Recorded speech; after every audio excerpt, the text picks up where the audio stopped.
Welcome back to the Bounce Stadium Rants flagship NBA program.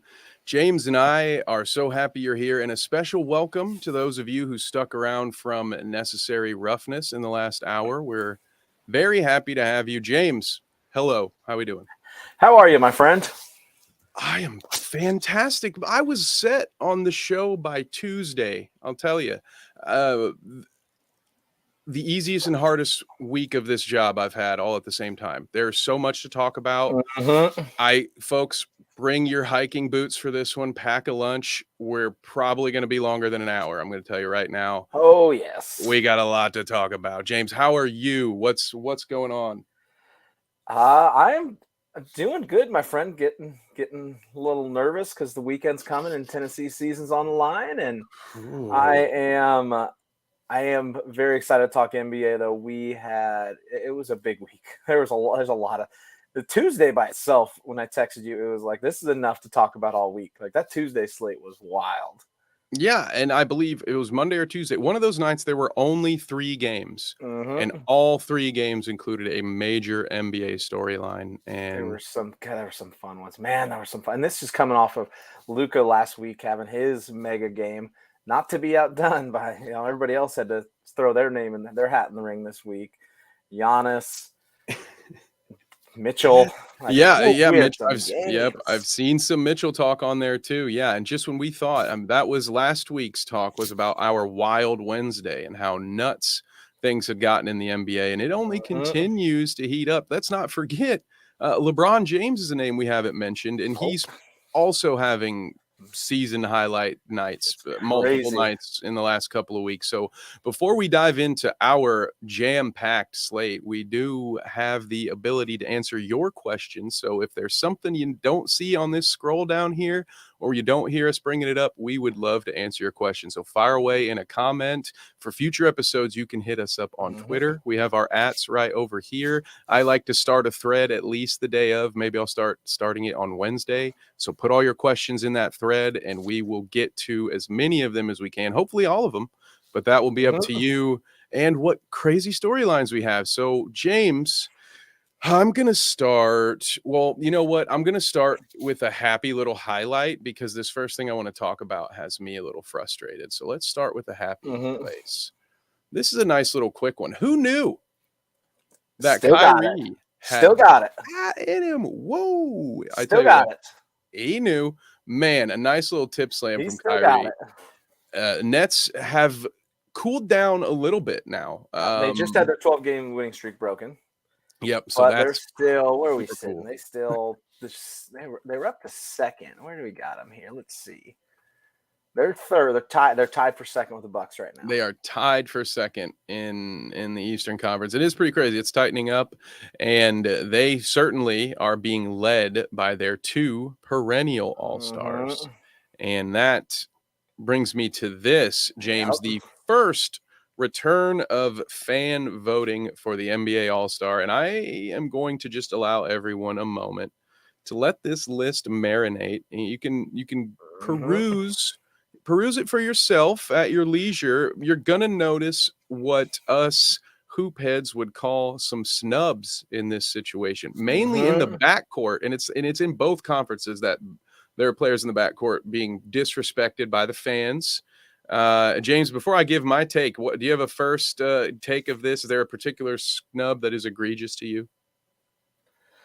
I think we both have the same one, and I don't want to steal your thunder, my friend. Oh, it is. You can go ahead and steal mine, because then I'm not a homer, and then there's 2 guys I can plant my flag for in the West Coast that I think deserve. How is Halliburton so low in the East? I blame Wally Szczerbiak. I agree. He said it was your fault. LaMelo Ball hasn't played 10 games, I don't think. No, and this is the problem with the situation. Now, before we get 9, and before I dive into our take here, because we do have a shared take on this one, I also want to point out in the Western Conference, you have Russell Westbrook above Damian Lillard and Devin Booker, and Austin Reeves is 9th. Thank you. I was just about to say I'm gonna have to look. Lakers fans, let me know in the chat if I'm wrong here, but Austin Reeves hasn't stuck out to me as an all-star. There's only 2 all-stars, in my opinion, currently in Laker uniforms. So weird, man. Like the fan voting is so goofy. We were just talking about this before we hopped on here. Like it's Ding, ding, there's, ding. There's so many guys in the people just like they're voting for. Like LaMelo Ball has no business being on that list. He's good. He hadn't played enough games. You just automatically disqualify him.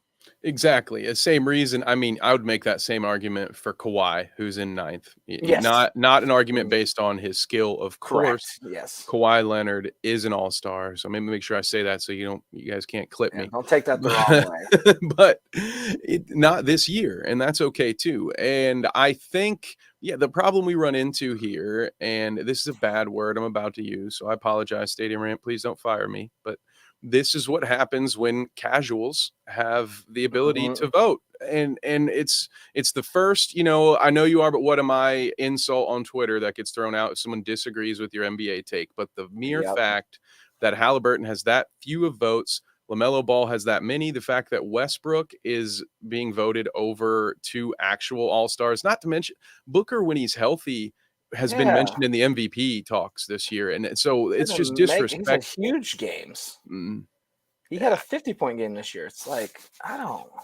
Do we limit it to journalists? How do we do this? Do we need to? We can brainstorm on it, and that'll be a topic definitely to come back to. As you're definitely on the list, whether it's 1 vote or 2 votes. We're part of the list. Yeah, I think we can probably try to proxy, like, is there X amount of years in a collegiate experience that transfers to, that plus podcast equals vote? Like, come on. 100%. No, then they'll find out I was a referee and they'll never give me a vote. They'll say, no, this guy has no idea what he's doing. Take that stuff away from you. Oh, and I do want to come back to this. I think it's going to be recurring. I don't know if we're going to call it as simple as the All-Star Watch, but I think this will be fun for us to watch. And I'm planting this for you folks at home and for you, James. I hate to be one that just says, this is wrong, get rid of it, without having an alternative in place. So I agree. Think about it is good fan interaction. You got to have something. Yeah, what could we do? Can we have, for instance, isn't it how the majors do it? Like the fans get to vote in an alternate or something like that. Yeah, I don't know exactly how they do it. I don't follow baseball at all, so. And this is not the place for that, but we will come back to it. So the moral of the story is, don't listen to people named Wally, first of all, and vote for Tyrese Halliburton if you can. This will be my shameless plug. If you don't think that the NBA's leader in assists per game is worth, and I think assists also is worth being an all-star, I don't know. He's at least worthy over a guy who hasn't played but 2 weeks this season. Correct. And he should be in the argument for the guards. But, that all-star drama isn't the only drama that's been percolating through the NBA. So as reported by Shams, and here we have an article from The Athletic, not only is it possible that they could be moving on from Trae Young, but Nate McMillan has been considering resigning. And I don't have any direct sources here. It's all just been Twitter jargon. So let me just be clear with that up front. But that jargon, those rumors, that rumor and innuendo is that Nate is wanting to resign because he and Trae aren't getting along. And, Hawks fans, let us know if you have some insight there, if you've been to a home game and you've seen some of this. But James, my question for you is this. Let's just say, for instance, one of them can stay. Who should stay in Atlanta? If you're the guy making the call, who are you keeping? Trae Young. Oh, sorry, Nate. Got to keep the player. Basketball's a little different. There's quite a few less players. Like, you got one, you need them. Yeah, your win shares. I'm not a Trae Young hater by any means. I don't love him either. But however, you got to keep him. And it's crazy because it wasn't that long ago these guys were making their darling run. Did they go all the way to Eastern Conference Finals? Yes. Was that in the bubble? And they lost to the Heat and. It was the year. Was it the bubble? The bubble year after the bubble. But yes, it was Nate McMillan was an interim coach there. I believe it was the year after the the bubble. I get it mixed up because Nate McMillan, I thought the bubble was his last pace. But anyway, he coached the Pacers to the playoffs 3 years in a row. It doesn't go well. And he gets fired. He goes to Atlanta. While he's an interim coach, they go on this wild ride. And at the time, I was one that was clamoring, Hawks, sign this man, because I was one of the Pacer fans who loved Nate McMillan, had no issue with him, didn't think necessarily he was the problem. Nate Bjorken proved that to us only with less than a year. But anyway, and for that's why I'm going to disagree here. I know 90% of the time, and I think I might even be wrong here, but I'm just standing up for my guy, Nate McMillan, saying I don't think he's the problem. And I don't know if getting a new coach is going to correct what's going on with Trey and Dejounte. So is that, I think we have two ball-dominant guards that one of them needs to learn how to play off the ball. And Trey's got a history of being tough to coach and tough to play with. This isn't new. So this one right here. we guys, stop the presses. We don't actually have to think about this anymore because John has helped us out. Oh, I Trey weirdly don't hate for it. D'Lo and Cat. I weirdly don't hate it for Atlanta. You got Dejounte Murray. He can make it work, right? D'Lo and Cat. D'Lo. What a guy. I would love it, honestly, if I'm Atlanta. I don't know. I have my my cat goggles on, let's call them, because we have strong theories or strong opinions on what's going on there. Him or Rudy needs to get getting.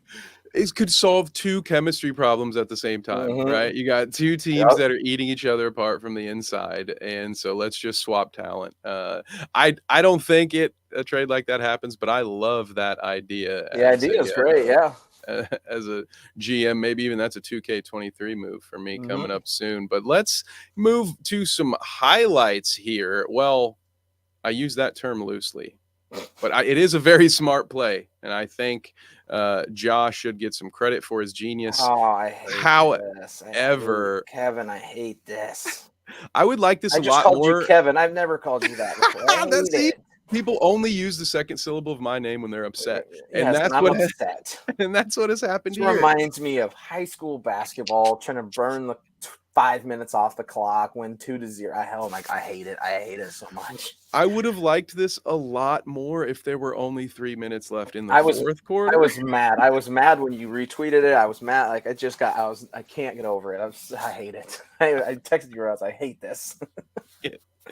It is really bad. And I'm going to show this comment. Sorry, I missed John's comment at the part of our last conversation there. So I'm going to throw that up. Yeah, exactly. Not wrong at all. And that's why he needed to get that shine for it. But back to that Ja Morant highlight. Yes, that is.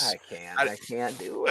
I can't. I want to give it credit for like, hey, good for you, I guess. But I'm just mad at both sides. How does it take that long for 5 NBA players to know the rules? And, so I'm mad at Charlotte being Charlotte. This is why Clifford is losing his mind and calling out his players in press conferences. We've talked about that. Check the archives. But this is why. And I don't agree with it, but I can kind of understand why he, like me, has no hair left. And it's for plays like this. That is a 20-second clip. That's just not locked in, unserious, however you want to say it. And someone who will be locked in that might have an opportunity to help Charlotte is our young friend. Oh, Scoot. Your boy. Man, it's so nasty. We've got a couple angles here, so bear with me. But this guy, I said this in my tweet. I'm going to say it right here. Any other year, it would be suck for Scoot. Or whatever creative. They'd be salivating for him, and that kind of athleticism. Like, he's good, and nobody even talks about him. If there wasn't a 7'3" guy drawing all kinds of fouls because he shoots floaters from beyond the arc and just knees people in the chest, then Scoot would be the guy. And I don't mean that as a slight to Wemby. I don't think that play is going to work for him in the NBA. I think they're very quickly going to adjust if he's kneeing people in the chest from beyond the arc. They're going to change that to a charge within a year. So I don't think that's going to be a long-term part of his game. We got to enjoy it while we can, man. Exactly. And he looks like a kid dunking on a Fisher Price set. So of course everyone rightfully is drooling all over Wemby. But I present to you this, that Scoot Henderson could be although his play style would make you think more of Jaden Ivey, I'm going to call him the Paolo potentially of the upcoming draft. Interesting comparison. When you see it, when it comes time to immediate impact, I think Scoot's a guy who's going to be ready to help teams right away. Yep. I think he's going to play right away too. Yep. We are going to add him. We don't have a lot of stats or a deep dive for you on Scoot tonight, but no, we don't. We are introducing you to him because we are going to be adding it to the Wemby watch. We're going to check in on Scoot, see what is going on. Scoot and Wemby. And, while we're checking in on guys, let's go over some of the biggest nights in NBA history. First, we've got to go back a little bit for this guy. Giannis was in the midst of getting his flowers for, what is that? Check my math. Is that a 40-year achievement right there? 41 years, Kev. That is unbelievable. Oh, that's right. It's a new year. Yeah, it is. It's 2023. Welcome, Kevin. Welcome aboard, bud. Glad to be here. He had 55 in a game, too. It's unbelievable. Yeah. So this wasn't enough. It was hold my beer. Nope. And now we can understand why Giannis felt the need to escalate, because I know he wants that MVP, and he not only has to deal with Jokic doing crazy things. Embiid had himself a couple of nights so far in the last week, but then he has to deal with this guy coming out from Cleveland. It's unbelievable what he did, man. It's unbelievable. Scoring 70. It is. You're right, James. I agree with you. It is unbelievable. You want to know who else believes or agrees with you that this was an unbelievable achievement? The NBA's league office, because they drug tested him the very next morning. It's crazy, man. It's crazy. I didn't even try to hide it. No, and now we'll be clear, because I want to beat any potential comments. I'm going to beat you to the punch here, guys. Let's clarify. Random drug testing does not mean I'm going to test you on any random day, and it has to be a random day, right? Random drug testing means I can test, the employer, can drug test you anytime, anywhere. It's going to be random for you. So, we see it in the NFL. We see a lot of these guys complaining anytime a linebacker has 3 to 4 sacks, he's getting tested. They're posting. AJ Brown had one recent in the last year too. I remember his monster game. Can't remember if it was Titans or Philly, and the very next day. Boom. All the time. You hear it much more in football, which brings me to my point and my question. You don't hear a lot of NBA players being accused of taking performance-enhancing drugs. So is there anything that Donovan Mitchell could have taken that just makes him money for a night? So he drops 71. It seems preposterous. I don't know. There's some miracle. Maybe MJ's secret sauce. Yeah. Oh, there it is. Yes. They finally figured out how to test for that. It's the Space Jam bottle. Maybe he's drink. What's that stuff Messi drinks? The yerba mate. That's that stuff wild. But it dehydrates you like hell. So there's no way I'd consider that a performance enhancer. It's just very random. Very random, I would say. Maybe he had one of Luka's recovery beers. That might have been absolutely what did it. But his night, it's unbelievable. It's the first 70-point game in 17 years. When was the last one, Kev? Who was the last one? Who was the last one? Wait, so the last one was Devin Booker, and the one before that, would have been Kobe. That. Yes, that's the one. So which brings me to another very cool stat. So that's right. The last 3 guys to do it, all shooting guards, all drafted 13th overall by their respective. That's a wild stat. That's fun. Drafts. That's a fun stat.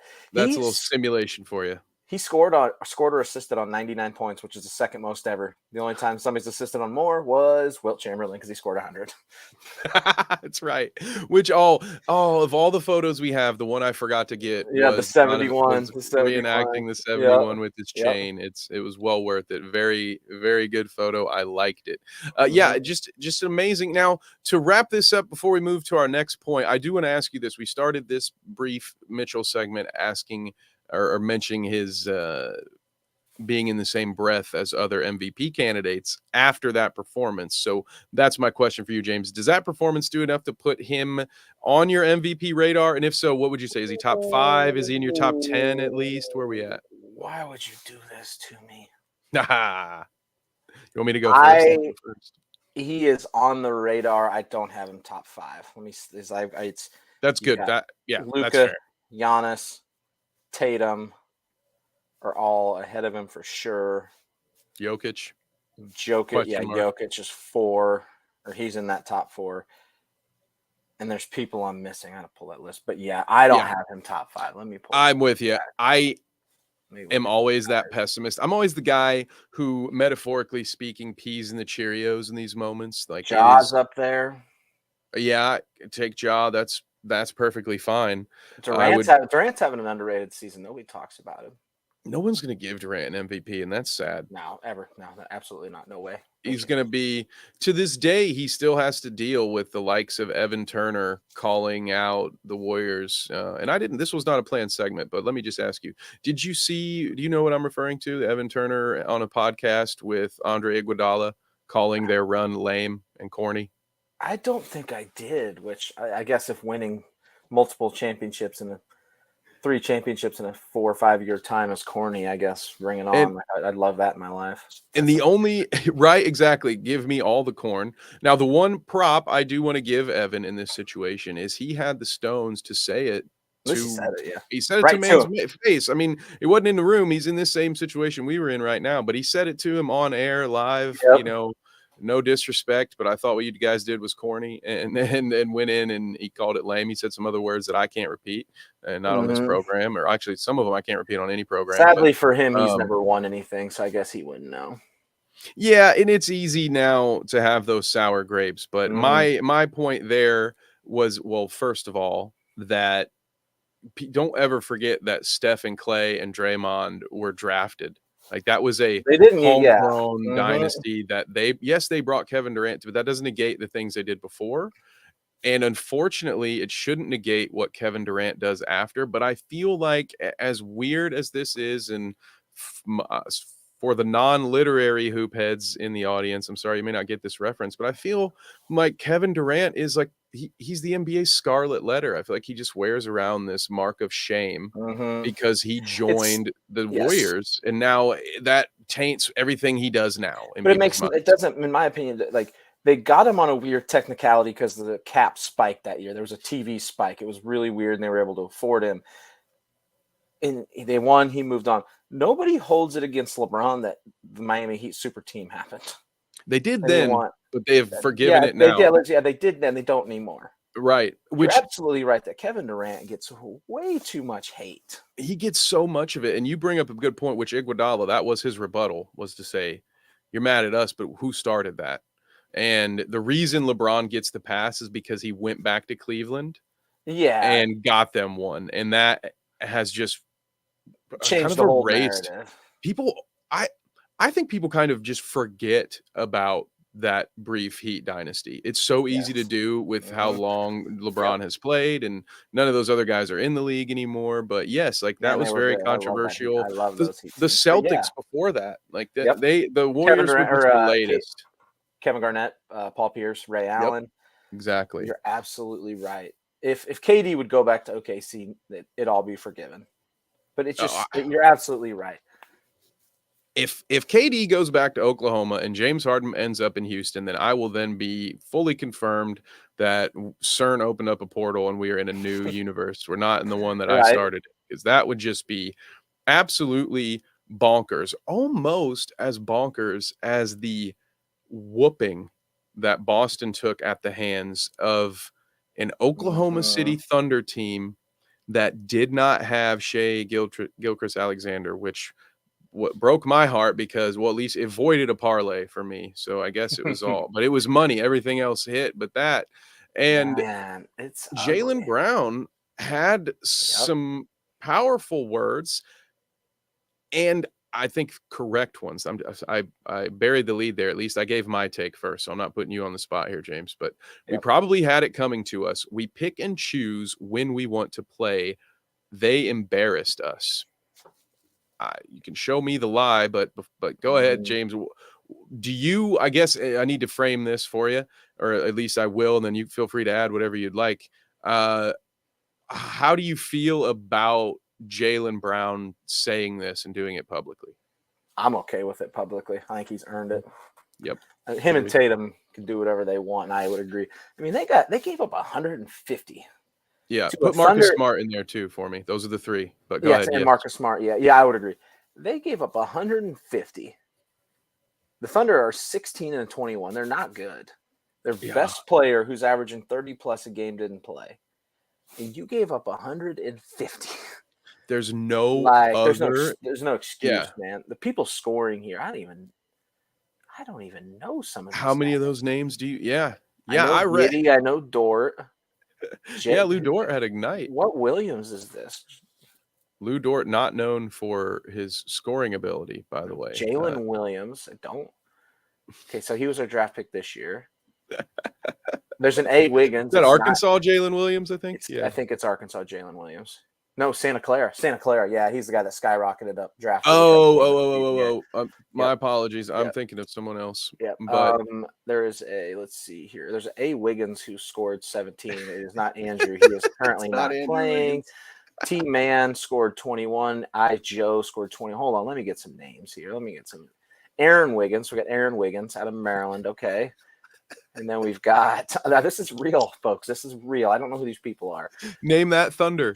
Trey Mann. Not Terrence Mann. They have so many. Yeah. It's almost another first round draft pick last year. This roster sounds like remember back in the Nintendo games? Isaiah Joe out of Arkansas. There's the other man. There we go. What is happening? Like, come on. You've got Trey, man. You got all these. Yeah, it sounds like an old Nintendo game where they didn't have the rights, so they named it just close to other NBA players. Yes, that like somebody looking at that roster, someone's like, "Oh, Andrew Wiggins and Terrence Mann are on this team." Well, like, wow, I literally deep, man. I was like, if I didn't follow the NBA closely, I'd been like, when did Andrew Wiggins go there? No wonder. No, I legit felt embarrassed Monday night. I was covering this for one of my other programs.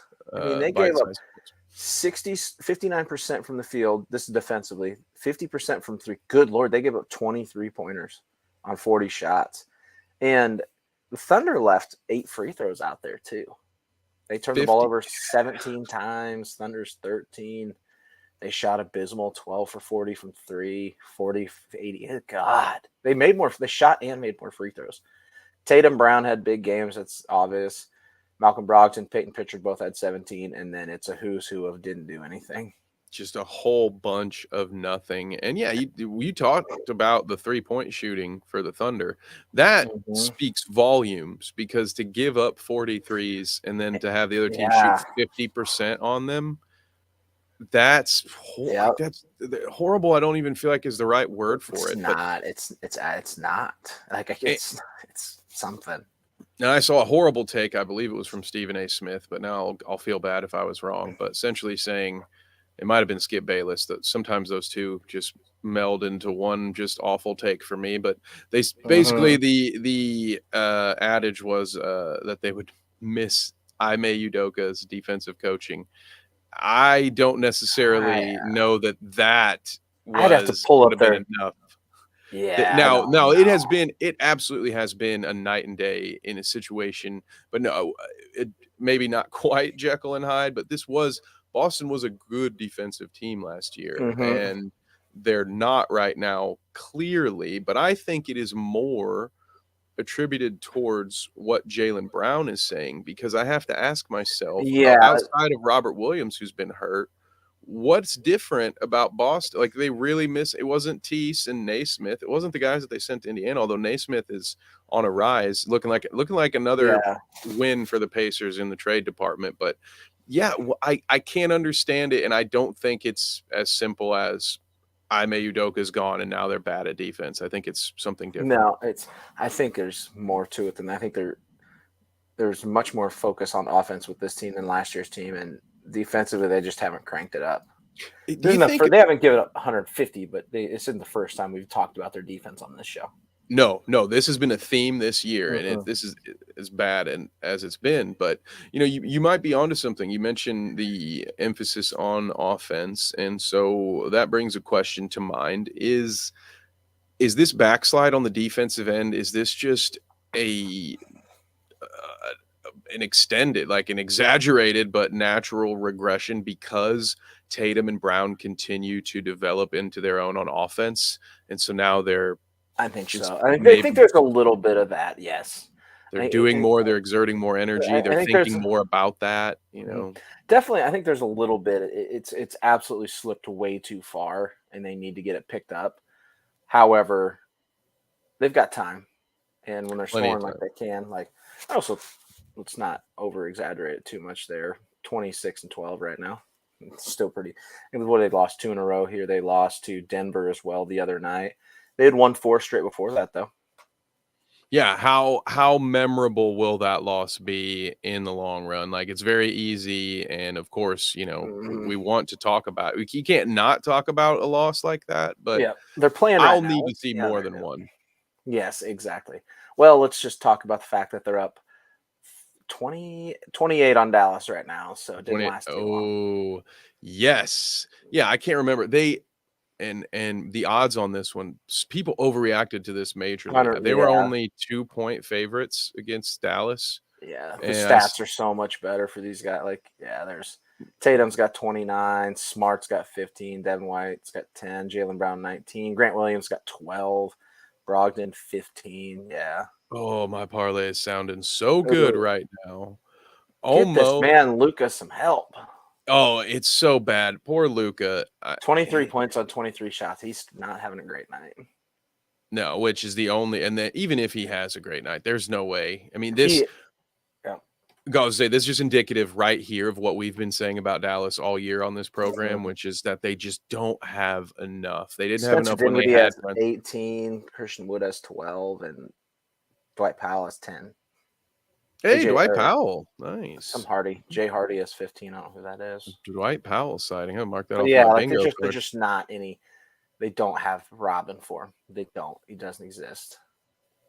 Which is, yes, maybe I'll say that right now. Not even a maybe. I'll attribute that Robert Williams, or the lack thereof, is having a bigger impact, in my opinion, than Ime Udoka not being there. Yeah, 100%. That give me that that And makes he sense. That I he can just point got to. back. He'll get back into it. Another good reason to I wait and said see. I don't know if I said Grant Williams had 12 or he had 12. Grant Williams has 12. Robert Williams has 3, 7.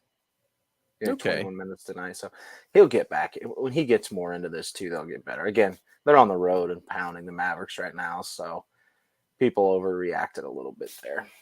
And if he wants to look to some inspiration and find a guy who has recovered from multiple injuries and is still as clutch as the day is long, he just needs to check out things over by the Bay. This is a highlight one from this game.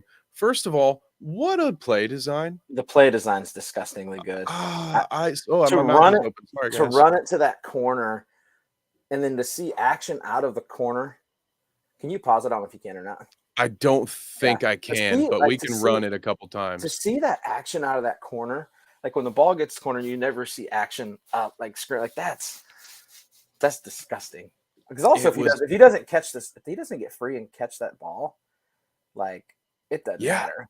It is it reminds me of the Matt Ryan play earlier in the year with Reeves with that perfect pass. And that I had the same thought that you just mentioned then. Like, you don't see that pass very often. There's a very good reason for it. It's a dangerous pass. It's in the air a lot. Yeah, to take it to football terms, that's your back corner, throw a trash can in the corner of the end zone, practice that kind of throw. So, but the play design was phenomenal. I'm going to throw it one more time, and there's a reason for that, because this was not the final play of the game. Nope, and it is not over yet, folks. The next play is not as well designed. The Warriors were playing chess, and the Pistons were playing checkers. And it just happened to work out for them. Well, let's look at this action. It's not good. Mania. When I go back and we'll look at the action, if you weren't paying, pardon me, if you weren't paying attention, folks, he's dying. We lost him. The bounce got him. The curse got him. It's gone. Here, watch this clip while I clear my throat. They hit no screens. Kevin Looney's back, and he just slips up and chucks it. It's all there is to it. It's just pure luck. Absolutely. And that was the point. So thank you so much for getting there. But because that was the point I wanted to make, that no contact on the screens. And the only way that this works is that Sadiq Bey splits two Warriors defenders and kind of uses them to screen each other for half a second. Then he just turns and fires. Yep. And so that was one of the many amazing finishes we had in the last couple of days. Before we move on, let's talk about Clay's. Let's talk about Clay's Monday night game. Let's do it. Monday night, Clay hit the fountain of youth. Double overtime game win against the Hawks. 54 points, 21 to 39, 10 of 21 from 3, 47%, 2 free throws, 2 of 2, 8 rebounds, 3 assists. He's had 30 in his last 30 plus in his last 3 games, 29 plus in his last 4. He's picked up the slack since Curry got hurt. They did lose that game to Detroit. However, they had won 4 straight before that. However, they are still the Dr. Jekyll, Mr. Hyde of the NBA. Let me pull this up. Where are they sitting now? They're 9th. They are 17-3 at home. That was their 3rd loss at home. Yep. Kev, take a shot in the dark. How is their record on the road, bud? 3-16. That's unbelievable. Let's go. Yeah. Well, sadly, I can't take too much credit because we have been following along this. I can't. It's on. That's anomaly in the NBA. It's the worst road record in the NBA right now. They were tied there for a while. There was someone else in the West. Got their 4th. The Houston Rockets were 4-16. Thank you. I was like, at one point they were tied at 3-14 with someone, and I couldn't remember who it was. They have an elite. It might be the best home. It is. It's the best home record and the worst road record. That's disgusting. You'll never see anything like that. Yeah, and it's a trend that continues, and that's what I'm glad that you mentioned that, because that's what also makes that ending, with it being the Pistons, the depleted Pistons at that, to be the ones to win that game, to be one of 3 teams to win a game in the Bay this year was insane. Yes. But it was not the only insane finish we had. Now, I'm saving the best one for last, so let me get this one out of the way because it hurts me. It hurts me a lot. James Harden, known league-wide for his defensive prowess, with another game-saving block. I think he's had about as many game-winning blocks at this point, James, as he has had game-winning shots made this in the year, playoffs, at least. Oh, the playoffs, absolutely, for sure. All kidding aside, I'm going to run it back one more time. Do you think this was a foul? Because I think I saw a little forearm action, left hand in the small of his back there. Yeah, and then a little bit. I think it is, but I don't think they'd ever call it. His left hand just rides him just enough. Like I just don't. And it's and that's the point. It's the end of the game. You are taught. Let the players decide the game. In that, at least that's what I was taught, and that was closing in on 2 decades ago now, since I've been a certified official. But that was the way we were taught. You let the players decide the game. That it really needs to be the kind of foul that certainly had an outcome. Like, you have to be sure. Otherwise, as the saying goes, keep the whistle in your pocket. So I don't have an issue with the no call. I, of course, would have loved to have seen that play get called, but Philly, easy for me to say, squeaks one out against the Pacers, who are sticking around. They are hanging around, and that's going to take me to our 7th right now. Yeah, doing a little better than our other darling that at one point was going to be in the Wemby watch, but here they are now in this absolutely crazy finale against. He's so explosive. De'Aaron Fox, absolutely. All 3 of the main characters of the Halliburton-Sabonis trade are thriving, and I love to see it. But this play was amazing. The fact that Lauri Markkanen hits this with all of his momentum carrying him away from the basket. Like, watch this again, and I'm sorry I wasn't able to clip these separately, so you're going to get to see Fox take Markkanen, which is a great way to just take advantage of his matchup. As soon as he saw Markkanen there, he's like, no, get the screens away. Everyone get away from me. I got this. But watch Markkanen's momentum on this pass and the way he it's pivots. Unbelievable. Like how, he needs about 0.2 more seconds to go. I also will never miss an opportunity, Kev, to compliment those jerseys. No, that always, every time. The dumbest thing the Jazz franchise ever did was get rid of those things. They're so beautiful. Glad that they're back. It's sad it wasn't counted. It's an amazing. That's a heck of a shot to be. His momentum's going away from the basket to catch it and just. End up shooting a Dirk fadeaway, but not because that's how he shoots, but just out of necessity. That type of body control, you don't see that from the kind of guards you see, the players you see that from. Everyone knows their name, and they know him on a one name basis. All right, that's all I'll say. Yes. And so just amazing play from him. One of those plays, sadly, people will forget. It won't make a highlight reel because it didn't count. And that's folks. One of the sad parts of sports. But we don't need to focus on the sad stuff because look at this. I just took a photo, snapped this photo in game because I couldn't believe it. And I just want to show this to you, get some thoughts. He's giving everything he can. He's got back-to-back 40-point games, 43, 47, back-to-back wins. He's got 30 points in 9 of his last 11. He's going to do everything he can, man, to drag these guys out of the doldrums. They've won 3 in a row. Can his body take it at this? Oh, my God. I saw that. If you guys weren't paying attention on Twitter today.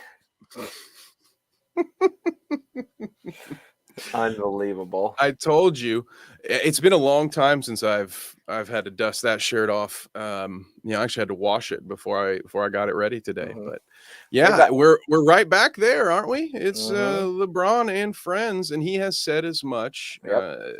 He's gone as far. We covered one of the other clips previously, but I don't know if you saw this new one, but he has now gone out basically as far as saying like, yeah, we all know it works, and we're not a good shooting team, and what we have said, what basically everyone who's watched NBA even on a semi-regular basis for the last 10 years has said, get him shooters. And he's kind of out in the open about it now. So just our weekly check-in on the Lakers. You can't cover the NBA and not talk about LA. Gotta talk about him. Where are we at, James? LeBron is carrying this team on his back, and Darvin Ham, this was reported by Legion Hoops on Twitter. It was reported that Darvin Ham, the way he phrased it scared me, because he said, and this was when asked about LeBron's massive minute intake already, like his usage rate is outrageous, absurd for a 28-year-old, let alone a 38-year-old. And Darvin Ham said essentially, I like it that we're able to lean on him. I don't want to do it, but he makes it so hard for you not to, because he can do these things. So I personally am very concerned about that. And James, I just want to hand it to you. We know about AD's injury. We know that this team needs to make some kind of move by the trade deadline, or at least by the buyout market. Help needs to come, but are they going to lose LeBron either before AD comes back or just at any point? Because if you only have AD, you're in the same boat. You're not getting anywhere without both of these guys. So that kind of usage, as old as he is, there's just no way, right? He's not been completely healthy the last few years. Let's look up. What's the only thing that bothers him while you look that up? It's his groin. It's the thing that always gets to him. It's a muscle thing. He's only played 29 games this year, so he's missed games this year. Yeah, and already, I'm pulling up what he's played in the last couple of years. He's got left ankle soreness right now. So that dude's got. I'll tell you something. That dude's got left ankle soreness every day of his life.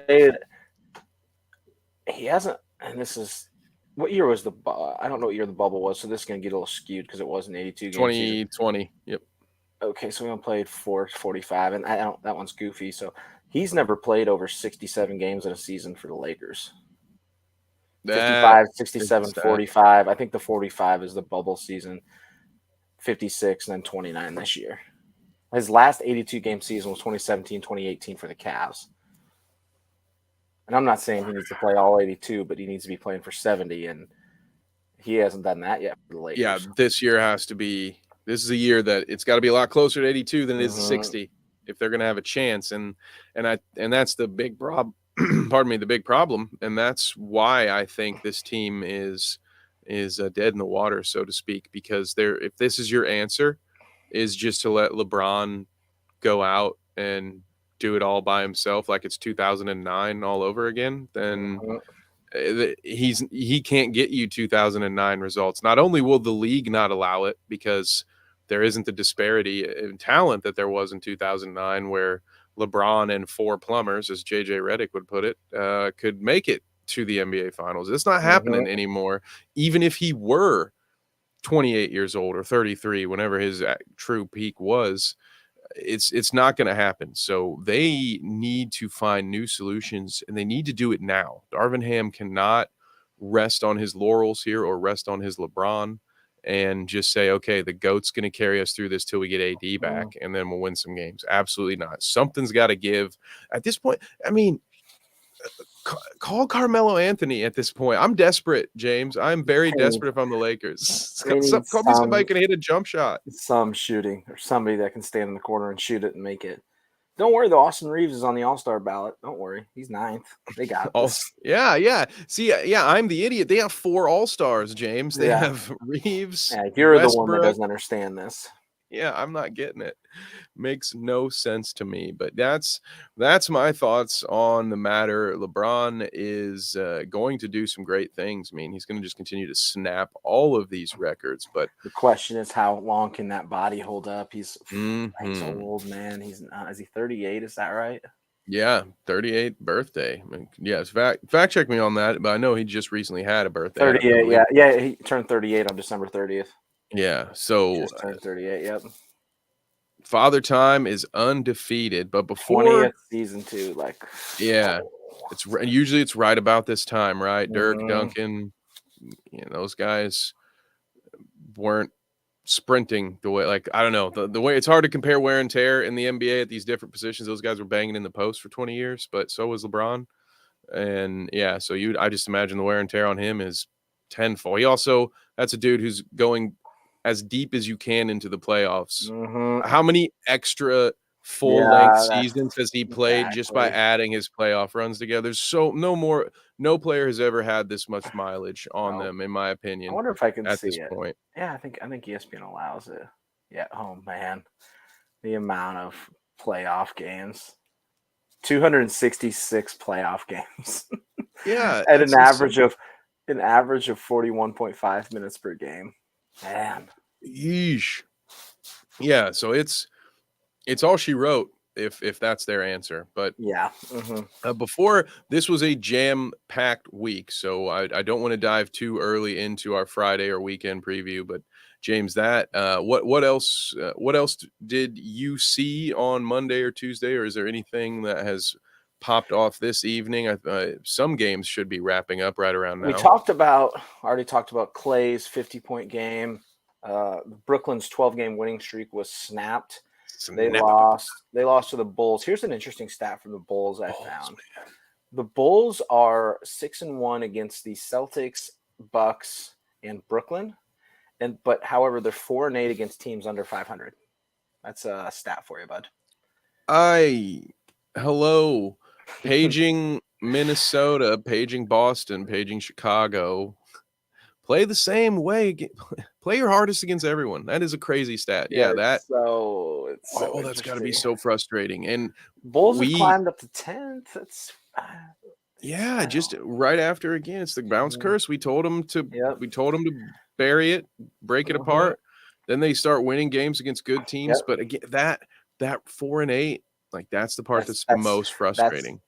That's the thing that'll kill you. What are you sold on Brooklyn? I know we've talked about them, tied for second in the West or in the East with Milwaukee at 25-13. Yeah. What are you thinking? That heck of a run there, man. I am very hesitant to commit to Brooklyn because they just haven't kept it all together for an entire season before. Yeah, I agree. It's early for them, right? Like, there's so much time for things to get dysfunctional. There's plenty of time for the wheels to come off this train. Conversely, I'll say this, much like LA and much as like we've talked about before in the archives, Brooklyn is always in the buyout market. So let us know with a comment, leave us a chat if there's a guy who you deem will be a buyout candidate that you think will be a good fit for Brooklyn, because they tend to add someone every year. So I can't imagine that they will stay stagnant. As they are currently built, I can't see them in the NBA Finals, let alone winning one. But I think they're legit. I think we'll see them right there. I wouldn't be surprised to see them in the Eastern Conference Finals. Things are going to have to bounce their way. I think there are, pun intended, I think there are at least 2, potentially 3 teams that are better than them. And we talked about this last week. Cleveland is that other one that, if they continue to grow together, they're so young that like they're with the depth that they have, they very soon will have a better team. I think they already technically top to bottom. I mean, I don't know if you could water down KD and Kyrie, like what the Cavs have a better team. The Nets have better stars. But then, I mean, even Philly, like right now, I'll just take it back to you. Who would win in 7-game series right now between Brooklyn and Philly, James? I'm taking Philly. That's my gut. That's my gut too. I'm taking Embiid, man. Absolutely. That top of the East is such a logjam. Celtics 12 losses, Bucks, Nets 13, Cleveland 76ers 14. And there's your Pacers sitting with 18 losses. They're right there. Just happy to be here every time. Right in that play-in game.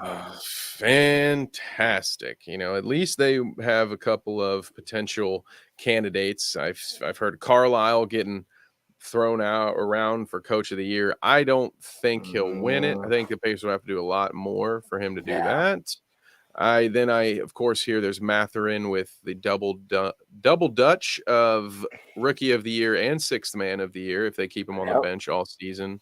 And then, because of our annoying trend of just giving already good point guards the Most Improved Player of the Year award, I'm now hearing Tyrese Halliburton being mentioned in that, which I'm sure would be an honor to win an award, but that's one of those that's almost an insult, because it's like, hey man, what? He's plenty good. What are we talking about? So, yeah.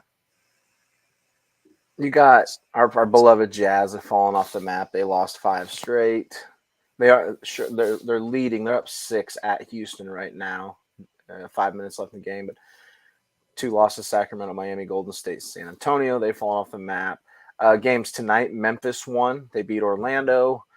Boston smoked Dallas, and a fun one just started on TNT, the Clippers and Nuggets. Clippers Nuggets, yes. That briefly, as we were talking about bad spreads, gambling on apps is finally legal in my state. So Kev's been losing his mind. He's going wild over there, folks. I've been making a little money on the side.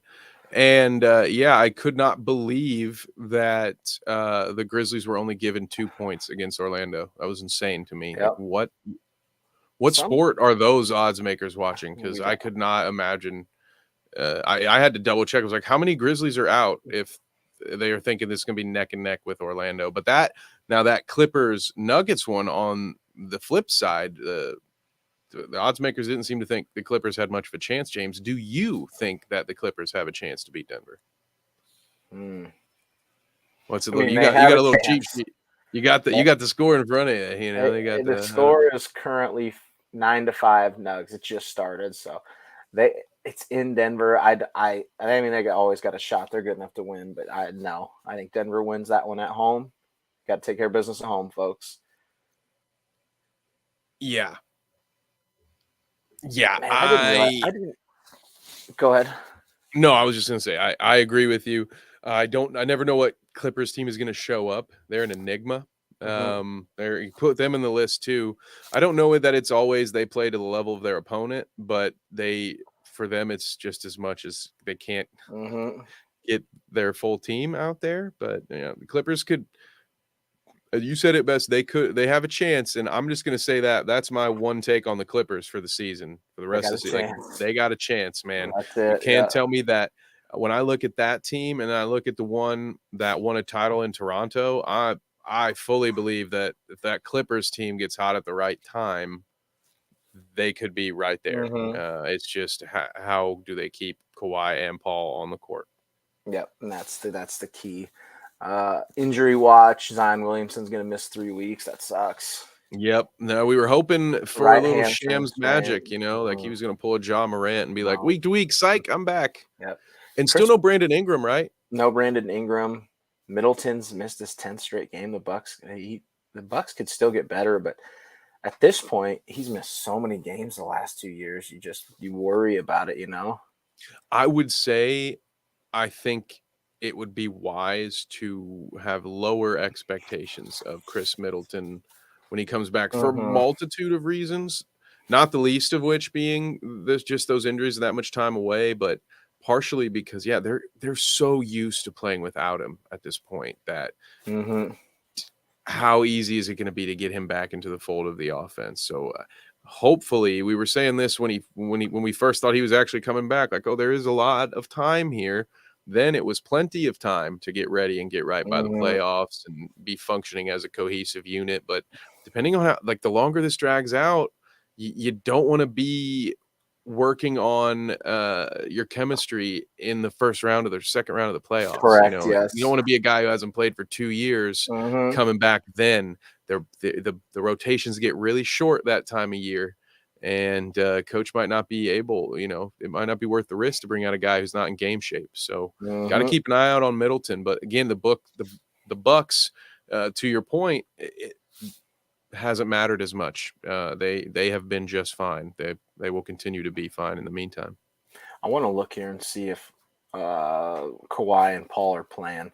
Kawhi missed Monday with a non-COVID related illness. Paul George hurt his hamstring again. Oh, man. Paul George is playing. Kawhi Leonard has not checked in. I assume that means he's not playing. We're at 7-minute mark in the first quarter. No, he is. Never mind. They're both playing. Sorry. They are both playing. So that's good. They are both playing. Yep. I know what I'm doing after this. It's on TNT. Early 15-7 score right now. Let's go. We will not be able to update you on that final score. We will not. That'd be a heck of a show if we made it that long, but I don't think we will do it. Catch my commentary about that on Twitter probably in the morning. But any other major storylines before we dive into the big weekend? Because there's a lot. I got Friday, Saturday, and Sunday, and it's a bit of a haul. So let me get the scores here up. Get to the schedule. Right. I say let's get right into it. Let us dive in. Of course, we're going to start with Friday. Yep. And the one that's hard to see there at the bottom is the Hawks traveling to Los Angeles to take on the Lakers at 10:30. Could be another a season night for LeBron. He did just put up nearly 50 against Atlanta. So what's the first one? Obviously, I really like that Indiana-Portland matchup at 7. Fun. Yep. Tickets as low as $11, Kev. You can get that's Friday. Darn. Ooh. Yeah. Nope. I'm not going to do it. I'll be elsewhere in Indiana that day. But that 7:30 Brooklyn New Orleans matchup is a lot of fun.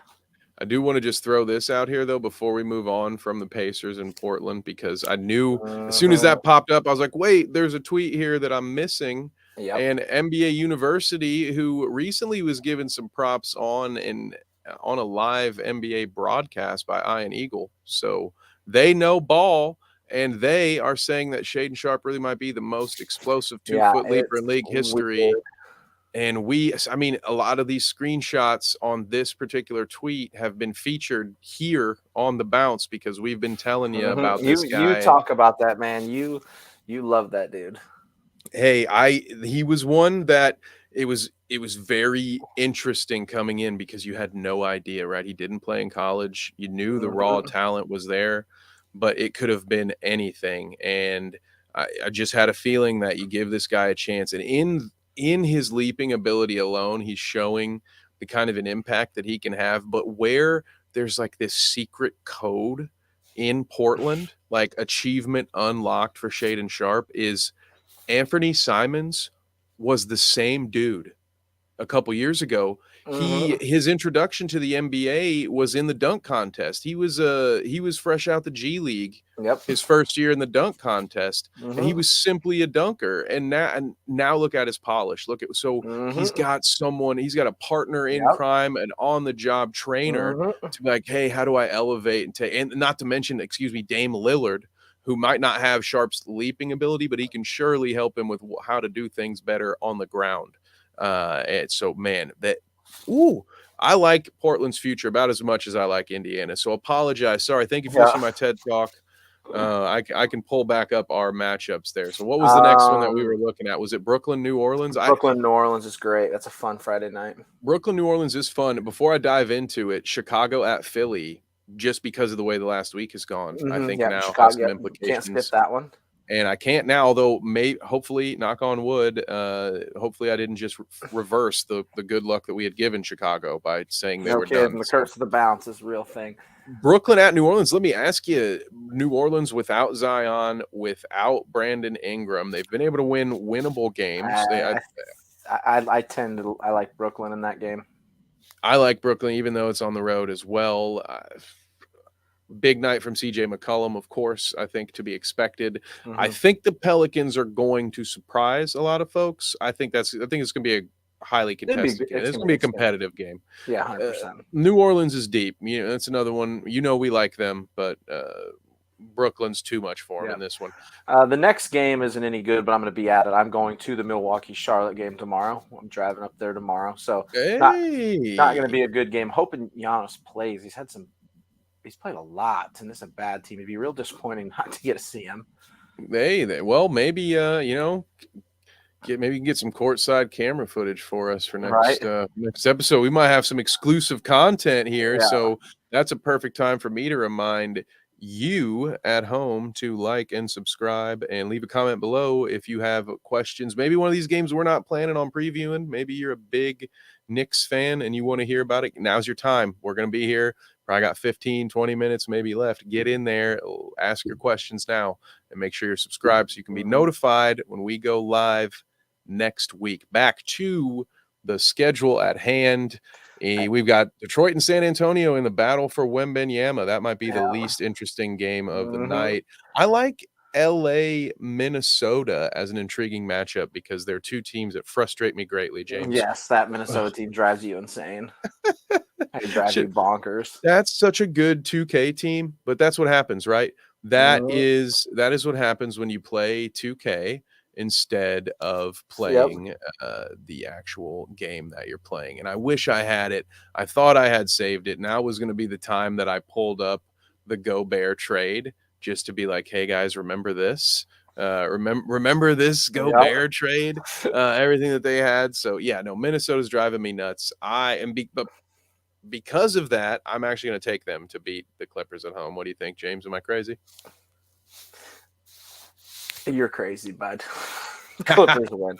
You're crazy. You've lost your mind. You're crazy. Yes, just when we're ready to doubt them. The Clippers are the right kind of team, talented enough that the Wolves will show up, and the Wolves are just inconsistent and incoherent enough for the Clippers to overlook them. So we're all clear. This is a trap game feel for me. I don't think the Wolves are the better team right now, but I feel like this is the kind of game that they win because they shouldn't win it, and they only win the games they shouldn't win right now. And I can't make heads or tails of it. Potentially our best matchup of the night as far as just competitive and the two best teams, it might be Cleveland at Denver, right? Yeah, I think that's the best matchup of the night. That is a lot of fun, folks. Tons of star power there.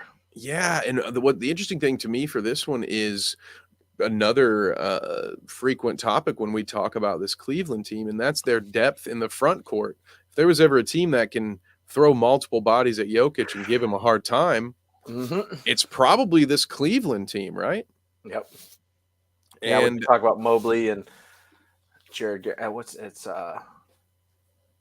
drawing a blank. Jarrett Allen. Yeah, Jarrett Allen is the name you're looking for. Jarrett Allen. Yeah, and you talk about those guys.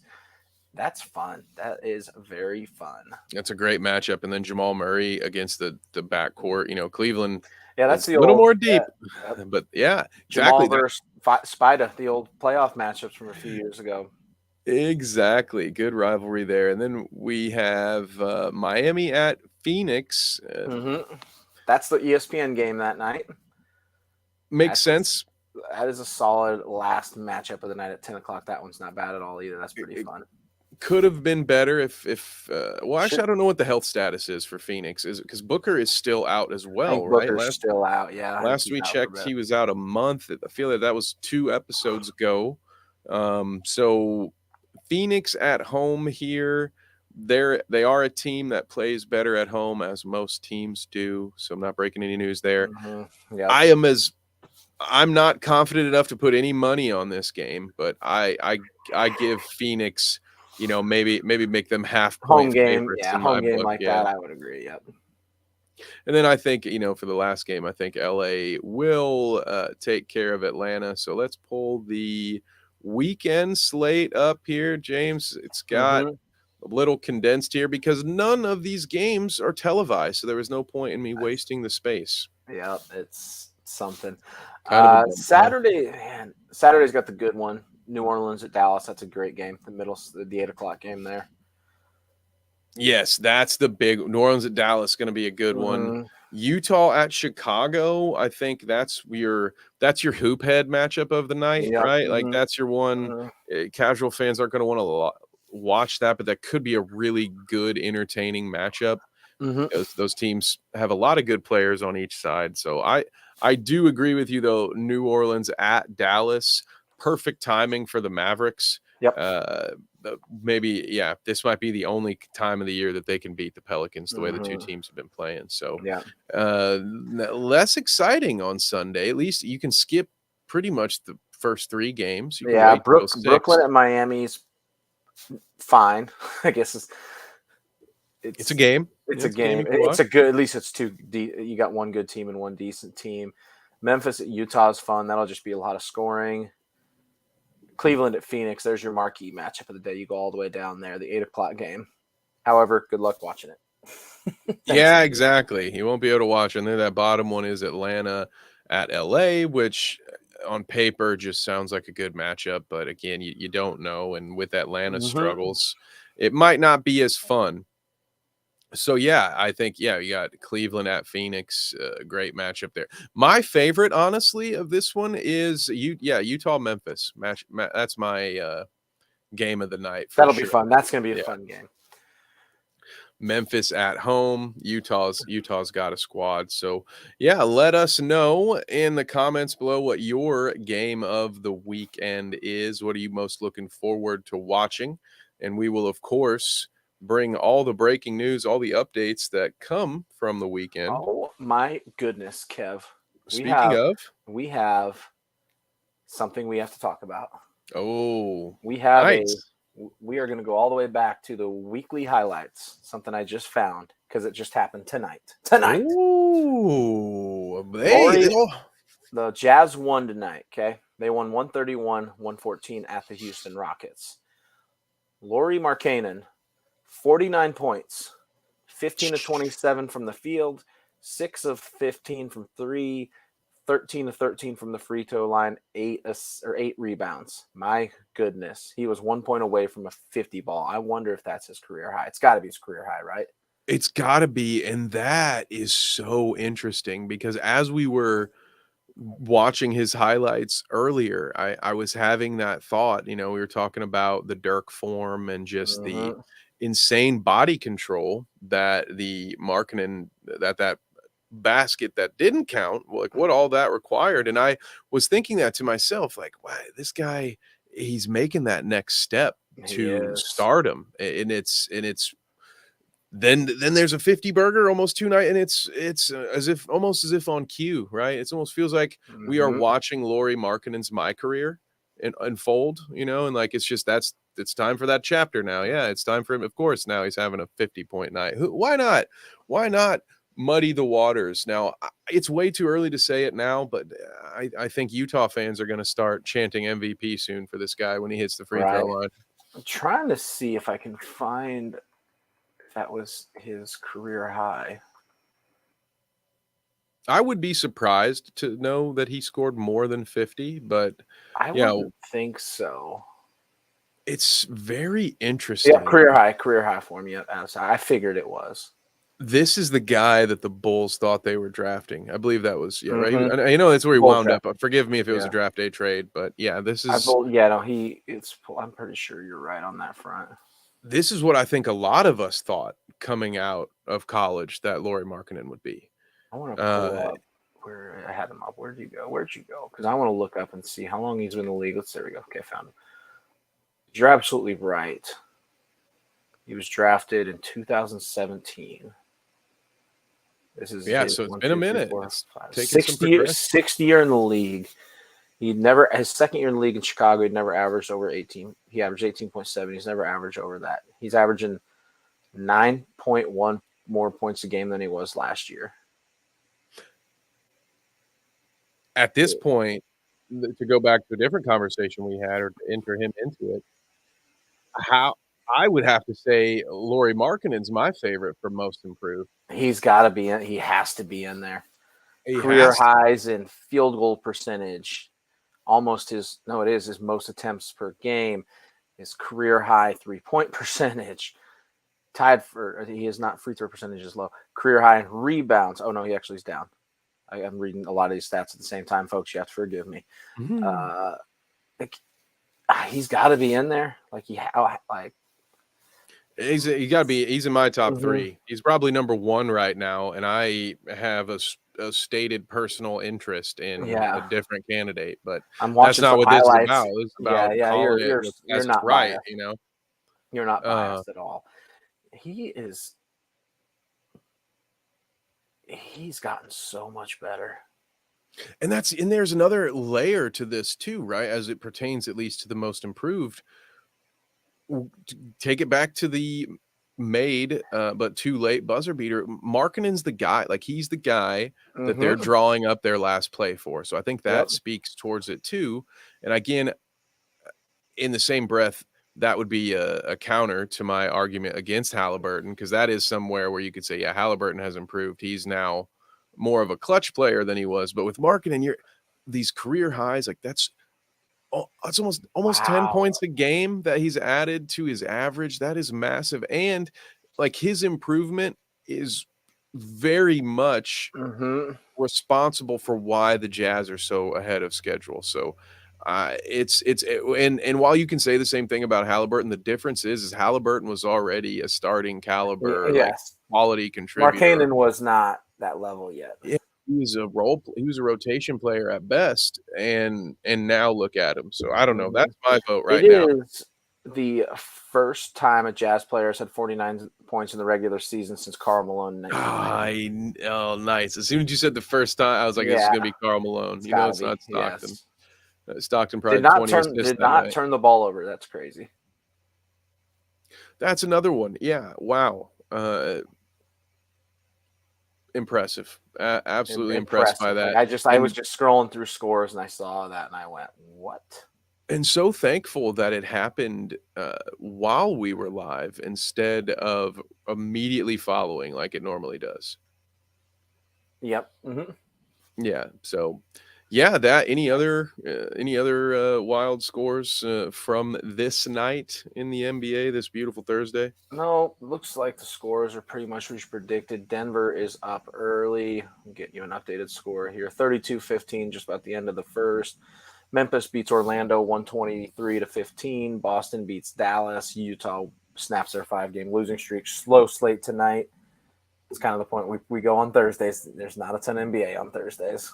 Exactly. And with that, I think that about wraps it for us, James. I think it's about time to send the good folks on their way. So this will be my final reminder to all of you to subscribe to our Stadium Rant YouTube channel, where you can not only watch The Bounce Thursdays at 9 p.m. Eastern, you can watch Necessary Roughness Tuesdays at 9. There is another Damn Fantasy podcast, and also Rumbles of Red, right? Man, I Yes. forgot it. Thank you. I was about Big to say Red Red Show. Rumbles. Yep. I was like, wait, that's not what it is. Rumbles of Yeah, Red. So Rumbles of Red. Yep. we've got programming almost every single night for you. It goes live. It's interactive. We want your questions. We want to answer them and find all of our writing at stadiumrant.com. But where else can they find you, James? They can find me as the Titans Tilt podcast. We just recorded our AFC title game one last night. I invited Kev on last night. We went way too long and way too late. Oops. It is live. I just saw Trev did get it posted, so you can catch us there. And again, every Thursday night here at 9, unless Tennessee just gets blown out this weekend, then I may be going to hiding for a while. We shall see. Ooh, that will be fun. Well, you might be solo streaming, hanging out with me on Twitter on Thursday, guys. But no, that will be a good time. I look forward to it. We look forward to having you there. Of course, you can find us both on our Twitter handles. For those of you listening, James is Schmeitz06, and I am Kev Nevick _. So other than that, we're so happy to have you here. Welcome to the new year, 2023. It's going to be a big year here at Stadium Rant. Big year for the Bounce. A huge year for the NBA. And we're going to be here to bring you all of it. So we look forward to that. Thank you so much for listening. We hope you have a great night.